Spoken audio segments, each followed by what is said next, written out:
గౌరవనీయులు నారాయణ గారు ఈరోజు సిఆర్డిఏ బిల్డింగ్ నిర్మాణం చేసుకొని ఈ సందర్భంగా ఈ కార్యక్రమానికి ఇచ్చేసినటువంటి వేదిక పైన ఉండే పెద్దలందరికీ ఒక పక్కన స్థానిక పార్లమెంట్ సభ్యులు కేంద్ర మంత్రి పెమ్మసాని చంద్రశేఖర్ గారు, స్థానిక శాసనసభ్యులు గౌరవనీయులు శ్రవణ్ కుమార్ గారు, ఇంకో పక్కన గౌరవనీయులు నరేంద్ర గారు, శ్రీనివాసరావు గారు, పట్టాభి గారు, municipal administration secretary Suresh Kumar గారు, సిఆర్డిఏ కమిషనర్ కన్నబాబు గారు, అధికార యంత్రాంగానికి అందరికంటే ముఖ్యంగా ఈరోజు ఇక్కడ సిఆర్డిఏ ఆఫీస్ ఓపెన్ చేసుకున్నామంటే దానికి కారకులైన రైతు సోదరి సోదరిమణులందరికీ నా నమస్కారాలు, అభినందనలు, శుభాభినందనలు. మీరు కూడా మీడియా కూడా తగ్గండి, సెక్యూరిటీ కింద దిగు. ఎగ్జాక్ట్గా ఈరోజు మీటింగ్ ఎట్లయితే పెట్టుకున్నామో నాకు లేక్ వ్యూ మీటింగ్లు జ్ఞాపకం వస్తున్నాయి. ఆ రోజు మొట్టమొదటిసారిగా రాష్ట్ర విభజన జరిగింది. జూన్ 2వ తారీఖున 2 రాష్ట్రాలుగా విభజన జరిగింది. ఆంధ్రప్రదేశ్ రాష్ట్రానికి రాజధాని లేదు. ఆ రోజు చట్టంలో పెట్టింది కూడా రాజధాని ఎక్కడ పెట్టాలనో నిర్ణయించడానికి ఒక కమిటీ వేస్తామని ఒక కమిటీ వేశారు. అక్కడి నుంచి శివరామ్ మైక్ కరెక్ట్గా చూడు, అక్కడి నుంచి మనం కూడా స్టార్ట్ చేసాము ఎట్లా కట్టుకోవాలని. అయితే ఆ రోజు కనీసం ఆనాటి ప్రభుత్వం పలాంది ఇక్కడ రాజధాని వస్తుందనంటే ఎట్లా కట్టాలని ఆలోచించేవాళ్ళం. రాజధాని ఎక్కడ వస్తుందో చెప్పకుండా ఒక కమిటీ వేసి, రెండోది దానికి కావాల్సిన జాగా కూడా లేదు మనకు, మీరు గుర్తుపెట్టుకోవాలి. అలాంటి సమయంలో మన ఆలోచన విధానం ఏం చేయాలని ఆలోచించినప్పుడు ఎవరిని అడిగినా కూడా చాలా సింపుల్గా 25 పార్లమెంట్లు ఉన్నాయి. ఒక పక్క 12, ఇంకొక పక్క 12, 13వ పార్లమెంట్ ఈ గుంటూరు. రాజధాని ఎక్కడ రావాలంటే ఇక్కడే రావాలని చెప్పాల్సింది పోయి దీనికి లేనిపోని పంచాయతీ పెట్టారు. అక్కడి నుంచి ప్రారంభమైంది. ఆ సమయంలో నాకైతే అసెంబ్లీలో కూడా ఎక్కడ రాజధాని పెట్టాలంటే లేనిపోని సమస్యలు క్రియేట్ చేసి ఎవరెవరు మా ఊరికే కావాలనే పరిస్థితికి వచ్చారు. నేను ఒకటే ఆలోచించాను, ప్రతి ఒక్క ఊరికి ఇచ్చేది కాదు, ఇది రాష్ట్ర భవిష్యత్తుకు ఉపయోగపడే రాజధానిగా ఉండాలి. అందుకే నా నిర్ణయం ఆ రోజు దీనికి సరైన ప్లేస్ వచ్చి విజయవాడ గుంటూరు మధ్యలో అని చెప్పి నిర్ణయం చేశాం మొట్టమొదటిసారిగా. అక్కడి నుంచి అందరూ కూడా ఏదో ఒక రాజధాని కట్టు, 100 ఎకరాల్లో కట్టు, 50 ఎకరాల్లో కట్టు అని చాలామంది చెప్పారు. అప్పటికే నేను ఒక ప్రూఫ్ ఆఫ్ కాన్సెప్ట్ తయారు చేశాను, మీ అందరూ గుర్తుపెట్టుకోవాలి. హైదరాబాద్ నగరంలో ఇట్లనే నన్ను చాలామంది ఎగతాళి చేశారు. నేను హైటెక్ సిటీ కట్టినప్పుడు నా విజన్ చెప్తే ఇది సాధ్యమా అని చాలామంది అవహేళన చేశారు. అది దృష్టిలో పెట్టుకొని నేను ఒకటే చెప్పాను, మళ్ళా జీవితంలో ఎలాంటి అవకాశం రాదు తెలుగువారికి.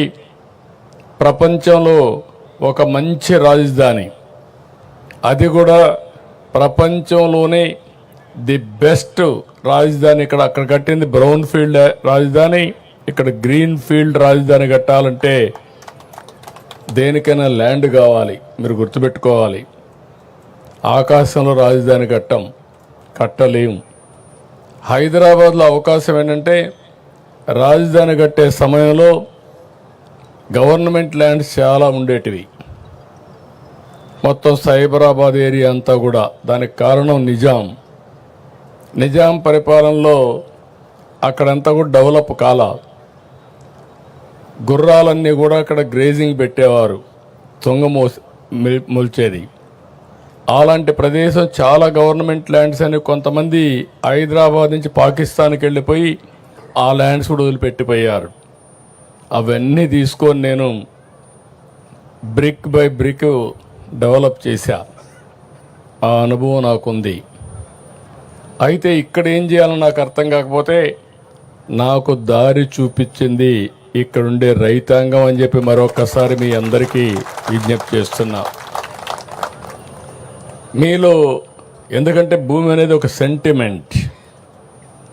నేను ఎక్కడ ఏ ప్రాజెక్ట్ని కట్టినా మీరు ఒక్కసారి చూస్తే ఎక్కడ కూడా ఫెయిల్ కాల. హైదరాబాద్లో ఎయిర్పోర్ట్ కట్టాం, 5,000 ఎకరాలు. నేను డే 1 ఒకే మాట చెప్పాను. నేను చెప్పింది మీరు ఎయిర్పోర్ట్కి భూమి ఇవ్వండి, ఇక్కడ ఎయిర్పోర్ట్ కడతాం, లిబరల్గా కాంపన్సేషన్ ఇస్తాం, అది పక్కన మీరు కొనుక్కోండి, దీనికంటే 10 ఇంతలు రేటు పెరుగుతుందని చెప్పి చాలా స్పష్టంగా చెప్పాను. వాళ్ళు ఆ పని చేశారు.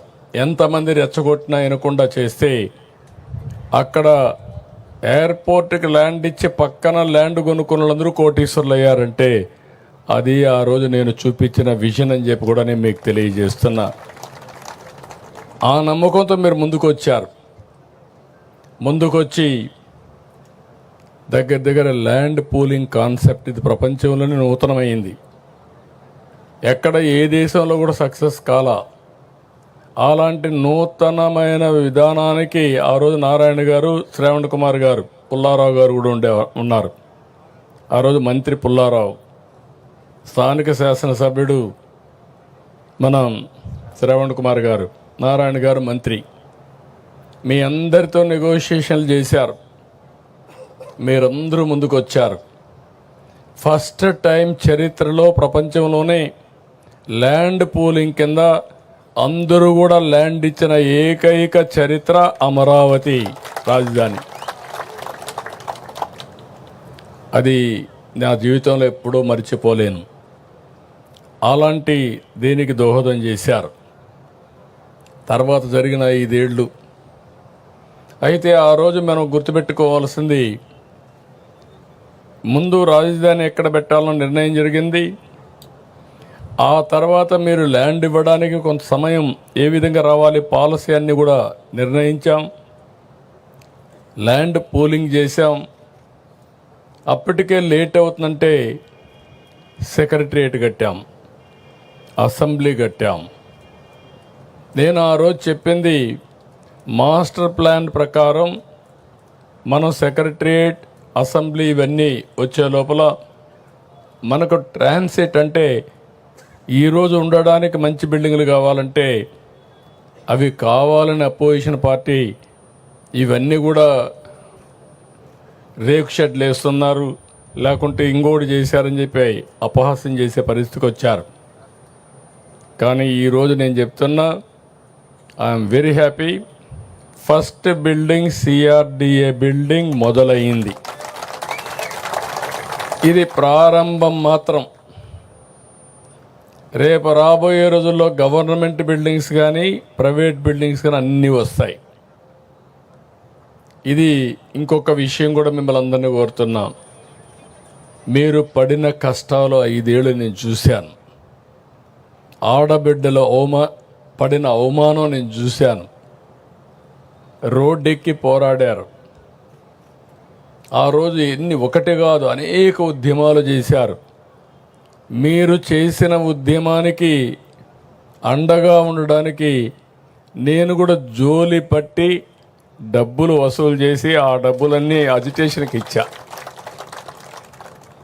శివారెడ్డి, తిరుపతిరావు వీళ్ళంతా చేస్తూ ఉంటే, కొండేళ్ళందరూ చేస్తూ ఉంటే మీ ఉద్యమానికి సహకరించాలనే ఉద్దేశంతో చేశాం. ఆ ఉద్యమ ఫలితం ఈరోజు మనందరం ఇక్కడ కూర్చోగలిగాం. ఇప్పుడు నేను మిమ్మల్ని కోరేది, పడిన కష్టాలు మర్చిపోతే భవిష్యత్తులో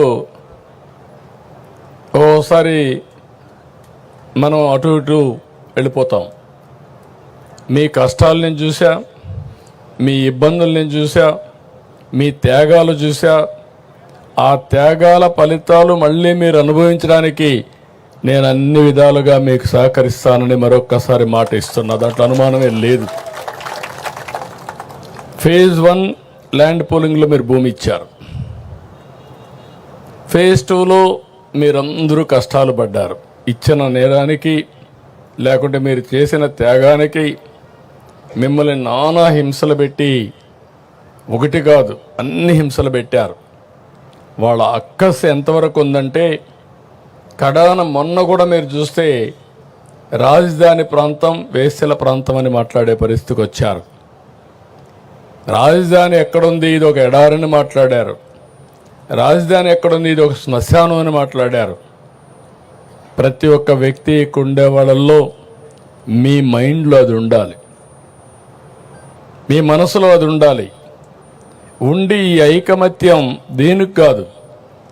ఈరోజు ఈ సిటీని బ్రహ్మాండమైన సిటీగా నేను ఒకటే ఆలోచిస్తున్నా, నేను విజువలైజ్ చేసి చెప్తున్నా. ఇంత మంచి సిటీ, ఇంత మంచి ప్రాంతం ఎక్కడా ఉండదు. ఒక పక్కన కృష్ణా నది, దగ్గర దగ్గర 30-40 లక్షల ఎకరాలు సాగు చేసే నదిది. గోదావరి కృష్ణా అనుసంధానమైంది. రేపు రాష్ట్రంలో నదులన్నీ అనుసంధానం అయితే ఇక్కడి నుంచే నీళ్లు వెళతాయి. Fresh water. ఏ సిటీ కూడా లేదు భారతదేశంలో ఇలాంటి సిటీ. భారతదేశంలోనే కాదు, ప్రపంచంలో ఎక్కడా లేనటువంటి సిటీ ఈ అమరావతి అని చెప్పి కూడా నేను మీకు తెలియజేస్తున్నా. రెండోది, బంగారు పండించే భూములు ఇవి. మంచి గ్రీనరీ వస్తుంది. చెట్టు పెడితే చెట్టు బ్రహ్మాండంగా వస్తుంది. అలాంటి భూమిలో చెట్లు పెడితే ఇంక మీకు గ్రీనరీకి కొరత ఉండదు. అంటే ఒక పక్క బ్లూ, ఒక పక్క గ్రీన్. మూడోది, కొత్త టెక్నాలజీ వచ్చింది, గ్రీన్ ఎనర్జీ వచ్చింది. ఇప్పుడు అక్కడ వెహికల్స్ అన్నీ పెట్టారు. సైకిల్ దగ్గర నుంచి ప్రతి ఒక్కటి కూడా ఎలక్ట్రిసిటీతో నడుస్తున్నాయి. ఇక్కడ సోలార్ వచ్చింది, ఇంటిపైనే సోలార్ పెట్టుకునే పరిస్థితికి వచ్చాం. ఇంకొక పక్కన రాష్ట్రంలో గ్రీన్ హైడ్రోజన్కి వెళ్తున్నాం. అంటే ఈ ప్రాంతంలో పొల్యూషన్ లేకుండా చేయడానికి ఏమేం చేయాలో అవన్నీ చేస్తున్నాం. ఇంకొక పక్క హైదరాబాద్ నగరాన్ని నేను చూసి, అన్ని నగరాలు చూస్తున్నాం. చేసినప్పుడు రోడ్డు మీదనే, రోడ్డు కిందనే పైపులు వేస్తారు. ఓసారి అది పగిలితే రోడ్డు అంతా కూడా మురికి నీరు పారుతూ ఉంటుంది. అది హైదరాబాద్లో చూసా, బాంబేలో చూసా, బెంగళూరులో చూసా, ఎవ్రీవేర్ చూసా. ఈ అనుభవాలు చూసిన తర్వాత ఫస్ట్ టైం యూటిలిటీస్ అన్నిటికీ సర్వీస్ డక్ట్లు పెట్టేసి, ఏది కూడా పైపులు రిపేర్ చేసే పని లేకుండా ఫ్లడ్ వాటర్ మొదలుకొని, వరద నీరు మొదలుకొని, మురుగునీరు మొదలుకొని, కేబుల్స్ మొదలుకొని, కరెంట్ మొదలుకొని, కడాన డిస్ట్రిక్ట్ కూలింగ్ అని పెట్టి ఏసీ కూడా ఇంటి దగ్గరికి తీసుకొచ్చి ఇచ్చే విధంగా, ఆఫీస్ దగ్గర తీసుకొచ్చే విధంగా ఏర్పాటు చేసే పరిస్థితికి వచ్చాం. ఇది ఎక్కడ ఏ సిటీకి లేదు. అందుకే నేను చెప్పా ఇది ఒక గ్రీన్ సిటీ అని. కొంతమంది ఇప్పుడు కూడా మాట్లాడుతున్నారు, ఇక్కడ రైతాంగం త్యాగం చేశారు.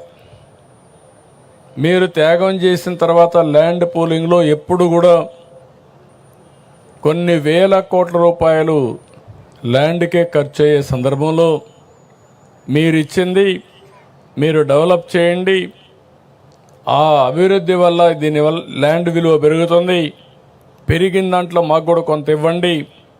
అదే మరిగా మీరు ఆ ల్యాండ్ అమ్మి ఇక్కడ రాజధాని కట్టడానికి నిధుల సేకరణకు కూడా మీరు సహకరించే పరిస్థితి వచ్చారు. అందుకే ఈ ప్రాజెక్టు సెల్ఫ్ మానిటైజేషన్. అంటే ₹1 కూడా గవర్నమెంట్ డబ్బులు ఖర్చు పెట్టడం లేదు. నేను విమర్శించే వాళ్ళకందరికీ ఒకే మాట చెప్తున్నా, మీరు ఎప్పుడు విమర్శే మీరు చేసేది. హైదరాబాద్లో నేను ₹1 గవర్నమెంట్ డబ్బులు ఖర్చు పెట్టలేదు. నా తెలివితేటలతో ఆ రోజు బిల్డింగ్ బై బిల్డింగ్ కట్టా. ఆటోమేటిక్గా ట్యాక్సులు పెరిగాయి. ఈరోజు హైదరాబాద్ నగరం వల్ల తెలంగాణ రాష్ట్రానికి 70% వనరులు హైదరాబాద్ నుంచి వస్తున్నాయంటే అది ఆ రోజు నేను వేసిన ఫౌండేషన్ అని చెప్పి మీకు తెలియజేస్తున్నా. అక్కడ ల్యాండ్ ఇచ్చాను, ఇక్కడ ల్యాండ్ పూలింగ్లో ల్యాండ్ మీరు ఇచ్చారు. ఆ ల్యాండ్లో కొంత ల్యాండ్ రిజర్వ్ చేసి ఆ ల్యాండ్ కూడా అమ్మి ఇప్పుడు నిన్న చూస్తే హైదరాబాద్లో నాకు ఎంత ఇది రాయదుర్గ్లో ఎకరా 177 కోట్లు. నేను హైటెక్ సిటీ స్టార్ట్ చేసినప్పుడు హైటెక్ సిటీ ఎదురుగా ఎకరా 1,00,000 రూపాయలు. ఈరోజు 177 కోట్లు అంటే ఎన్ని రెట్లో మీరు ఒకసారి ఆలోచించుకోండి. అంటే ఈరోజు మీరు గుర్తుపెట్టుకోవాల్సింది, ఈరోజు సిటీ ఇక్కడికి ఆగిపోతే ఒక చిన్న సిటీగా తయారవుతుంది. హైదరాబాద్ ప్రారంభించింది సైబరాబాద్లో. ఎయిర్పోర్ట్ ఎక్కడ కట్టాం? శంషాబాద్లో. ఇంకొక పక్కన గచ్చిబౌల్లో మీకు స్పోర్ట్స్ సిటీ కట్టాం. జినాం వ్యాలీ ఎక్కడ కట్టామంటే ఇంకొక సైడ్ కట్టాం. రామోజీ ఫిల్మ్ సిటీ ఇంకొక సైడ్ వచ్చింది. సింగపూర్ టౌన్షిప్ ఉప్పల్లో వచ్చింది. స్టేడియం ఉప్పల్లో కట్టాం. దాంతో ఏమైందంటే 9 మున్సిపాలిటీలు కలిపి ఔటర్ రింగ్ రోడ్ వేసి 163 కిలోమీటర్ల రోడ్ వేసి హైదరాబాద్కి ఒక వడ్డాణం, ఒక నెక్లెస్ తయారు చేసాం. ఆ రోడ్ని మీరు చూస్తే ఎవరు ఇప్పుడు చేయలే, రిప్లికేట్ కూడా చేయలే. ఇప్పుడు డెవలప్మెంట్ అంతా చుట్టూరు జరుగుతూ ఉంది. కోర్ ఏరియాకు ఎక్కడ లేని డిమాండ్ పెరిగిపోయింది. కోర్ ఏరియా ఏది? సైబరాబాద్. సైబరాబాద్ అంతా కూడా బ్రహ్మాండంగా రేటు పెరిగింది. అక్కడి నుంచి చుట్టుపక్కలంతా పెరిగే పరిస్థితికి వచ్చింది. ఒకప్పుడు హైదరాబాద్లో అబిడ్స్ సెంటర్ ఎన్టీ రామారావు గారు ఉన్నప్పుడు ఎవరు వచ్చినా అబిడ్స్లో ఉండేవాళ్ళు. అందుకే ఆయన కట్టిన థియేటర్ కూడా 35 mm 70 mm ఎన్టీఆర్ ఎస్టేట్ అబిడ్స్లో కట్టాడు. తర్వాత జూబ్లీ హిల్స్, బంజారా హిల్స్ వచ్చింది. తర్వాత జూబ్లీ హిల్స్ వచ్చింది. తర్వాత సైబరాబాద్ వచ్చింది. సైబరాబాద్ వచ్చిన తర్వాత అబిడ్స్ని మర్చిపోయారు. ఇప్పుడు హైదరాబాద్ ఏదో పాత నగరం అయిపోయింది. అంటే ఈరోజు రాబోయే రోజుల్లో విజయవాడ, గుంటూరున్న, తెనాలున్న ఫ్యూచర్ సిటీ అమరావతి. ఇది seat of power, seat of governance. ఇది గవర్నెన్స్ ఇక్కడి నుంచి రన్ అవుతుంది. ఇది అయిన తర్వాత మొత్తం పెరగకపోతే మనం కూడా ఇది ఒక మున్సిపాలిటీ మారిగా ఉంటుంది. మీరు అందరూ గుర్తుపెట్టుకోవాలి. దీనికి విలువ పెరగాలంటే కంటిన్యూగా సపోర్టింగ్ ఇన్ఫ్రాస్ట్రక్చర్ రావాలి. హైదరాబాద్లో ఇన్నర్ రింగ్ రోడ్ వచ్చింది, అవుటర్ రింగ్ రోడ్ వచ్చింది. సిటీ నుంచి కొన్ని రోడ్లన్నీ కనెక్టివిటీ వచ్చాయి. అక్కడ సరిగా చేయలేకపోయాం, బిల్డింగ్లన్నీ కట్ చేయలేం. కాబట్టి ఇక్కడ బిల్డింగ్లు కట్ చేయాల్సిన అవసరం లేదు, ప్లెయిన్ ల్యాండ్ ఉంది. సింగపూర్ ఇచ్చిన ప్లానింగ్ మీరు చూస్తే one of the best plan. Seed capital, seed, దీని తర్వాత ఏరియా, ఈ ఏరియా కోర్ క్యాపిటల్, ఆ తర్వాత ఏరియా మొత్తం కలిసి సిఆర్డిఏ ఏరియా మొత్తం రీజియన్ తీసుకొచ్చారు.